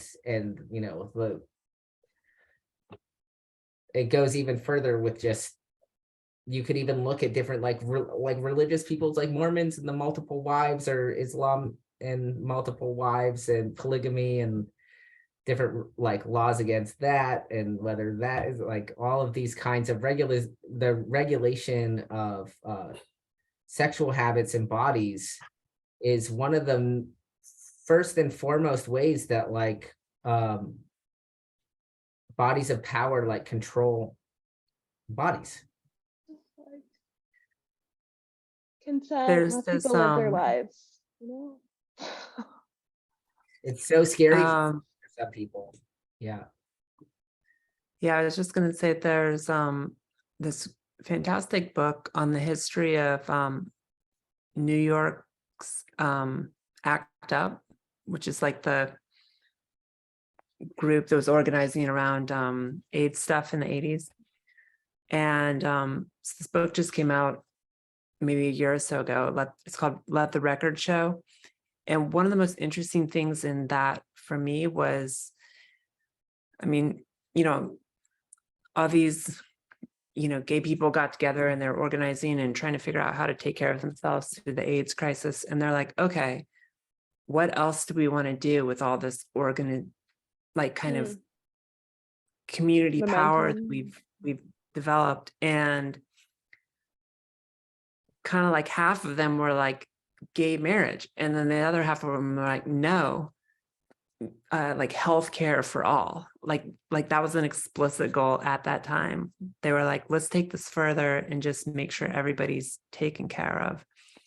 And it's pretty tragic to me that it was the kind of like, no, let's be normies and get gay marriage is the kind of thrust of the movement that won out. Mm. Healthcare for all seems to be more of a priority to me. That For makes sure. sense to me. Yeah. That Yeah. just like, yeah. I don't know. It's like deeper than just like assimilation and acceptance, right? It's like gaining the degree of power that you get from like those institutions and acceptance. just Including- Like I'm imagining that was like a big part of it. It was not like I want to be married so bad. It's like I want Mhm. access to those like power structures. I think it's also I want to be seen like as a full person. Like I saw that Yeah. documentary on those women. Edie and Thea was their names. I think this like longtime lesbian couple. But like it's hard to like for the partners to unmarried partners to like inherit stuff or like go to their Yeah. like dying partners like hospital. It's not even power. Yeah. It's just like a basic Like our kids will definitely be my kids if you die. And like yeah, I can use your healthcare and like yeah. yeah. Mhm. Yeah. So that's the kind of thing like they just want to be the way that the like structure is it dehumanizes somebody for the orientation of their desire. Right. Or Yeah. at least the primary orientation of their desire, right? Because I think like it's more fair to say that like somewhere along the Kinsey scale is what the case with everybody, you know, is that like, but even that has been so thoroughly, it's really like people really struggle asking these really important questions of the basis of their desiring practices that form their moral standpoints from which they make the laws. So all these kinds of figures, the oligarchs that he's talking about and the tyrants and even the regular person that loves honor, like later, right, we could put a whole Lacanian gloss on this as like, what is the lack that these people are trying to fill with these power structures? Why does one need to, like, what feels good about having all of this money, having the more money than everybody else, or having as much money as those other guys, or having that as much power as those other guys, or not being seen as this kind of person, or not feeling that one's desires are weird or non-normative? Like what is, you know, in some cases, the perception of the lack is that literally your life can be taken away prematurely in an extreme case if you don't conform in certain ways to whatever the prevailing social norms are.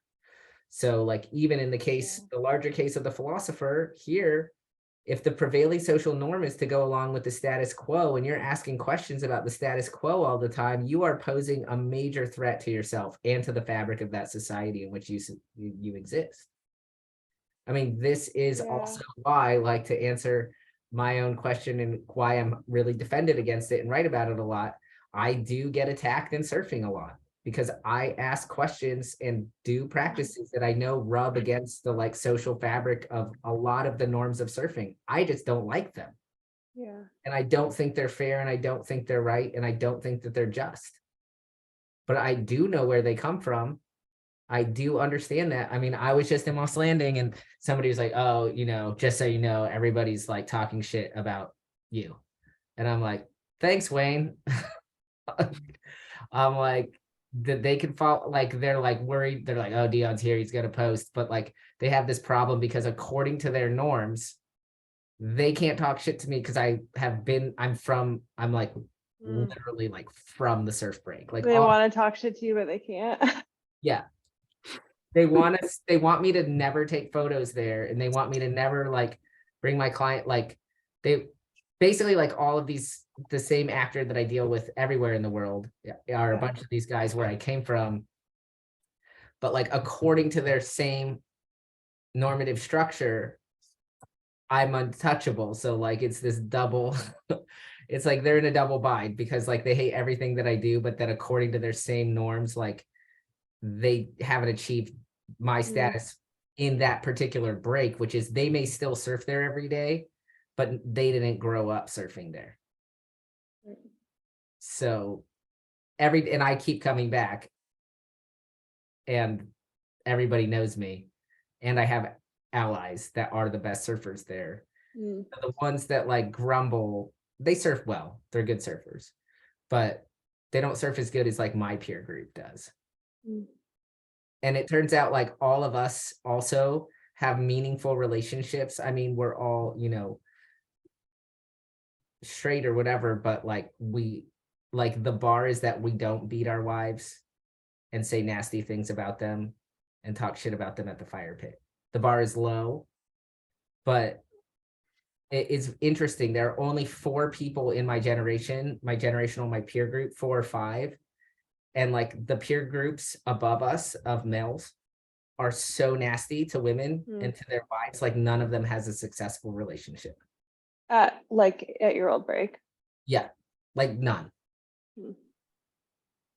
Like a It's lot like of such them a are trope. like 55 and like still single or now single after alienating every woman that they've dated. And like for the most part, like we were like we were like nasty like them and talk shit when we surfed when we were kids, but then like, you know, pro surfing had come along enough that like we like getting pictures of ourselves taken, and we like free wetsuits when sponsors give them to us and putting stickers on our surfboards. And so a little bit of the publicity, you know, we were always trying to find a sweet spot, which was like just enough of it to like feel special in surfing and to feel that our surfing was special, but not so much that we did like bring so many people to the home, you know, like we didn't want our spot to be like blown up, but I still feel that it's still pretty, I mean, the ocean takes care of itself. And it's a really powerful spot. And yeah, and a little bit of the icy stairs and just the gatekeeping is like, okay, I think. But it's really just anxiety, like all of this like castration anxieties, resource scarcity anxiety, and they have these standards too for like the waves being good, that just like I surf there alone a lot because like they need the waves to be perfect. If it's not perfect, they're like, I mean, I had like 5 people tell me like how bad the surf forecast was for my 4 days there. I was like, oh, it's not how I read the surf forecast. Like, So interesting. yeah, it is really fascinating. But like I do get it, like when people, like when I get the social friction in surfing, it's like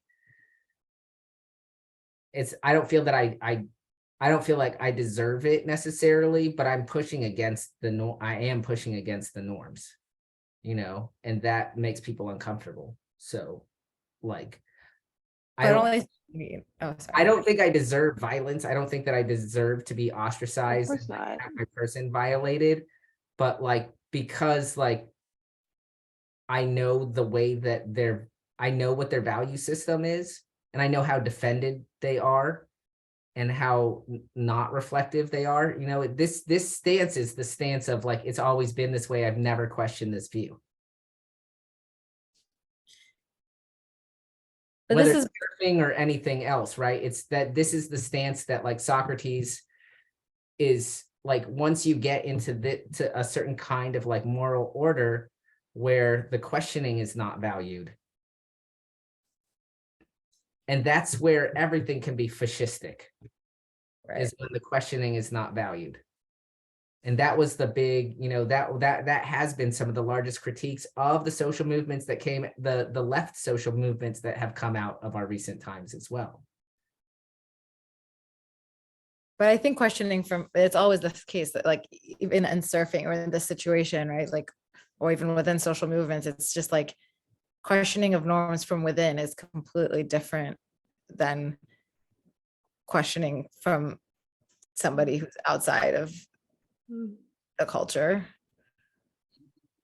Like those are two I mean, maybe they're the same. I don't know, actually. I mean, that's like, What to me, makes you in with surfing? Like, is it that you're a surfer? Is it that it's your break? Like, yeah, no, like the same Yeah. things that make people at that break respect. It's like, yeah. I just doubt that they would. Well, they Too wouldn't much- care about the critique if you weren't in. Right. They wouldn't, okay, you wouldn't even be on their radar. Like, you know what I mean? Like, I think that it's like wanting somebody to belong and to share the same norms. Mhm. And seeing that you have all of these things in common. It's like when somebody breaks from the church, right? Right. Like they They don't care probably about are regular old more. atheists that are just like running around. Maybe they do, Yeah, like yeah. medical atheists. Yeah. They're like more upset by you because you're from there. Yes. Yeah. Yeah. And it's like anybody that like turns against, you know, that like doesn't Yeah. share those, you know, those values. Even, you know, they want to share the values and they want to like, they see that you share something and they want to continue on that similarity. But yeah, there's like a constraint, there's the socioeconomics of it are just also like not going to make the situation clean. You know, they're in a situation where they live in this one area and have a certain kind of job that allows them to surf this certain amount of time. And the actual act of going surfing itself is the resource, right? So they see me as somebody who like takes more of this resource Mhm. than is right, because they make all of these sacrifices to get the bit of time that they have for that resource. So, I mean, and that's an issue that I'm going to have with like lots of those intermediate to advanced guy surfers. And it tends to be like more for, you know, we could explore the gender thing a little bit more when we look at the tyrannical personality type next time. Yeah, I do believe there are female people like this out there, but they're fewer. I have a friend in Rockaway who lives in Rockaway and surfs in Rockaway, like has for years, and was suiting up on the beach the other day and got like screamed at by some guy who was like, or like, where are you from? Like yelling at her, like, get out of What? here. And at first, when she was like describing it, I'm like, what happened? Like, why was this person so on edge? Like, did they feel that you were in your way or they didn't like the way? And she's like, I was literally sitting up on the beach, like I had not accidentally dropped in on them, like nothing. And this person was like screaming at her, Wow. I mean, like this guy. I have to say one of the nicest things about going home for 4 days was that there, I didn't get in any friction. I had a really great time surfing with my friends. And there was just so much order in the lineup. There was nobody desperately scratching on a shoulder, not looking.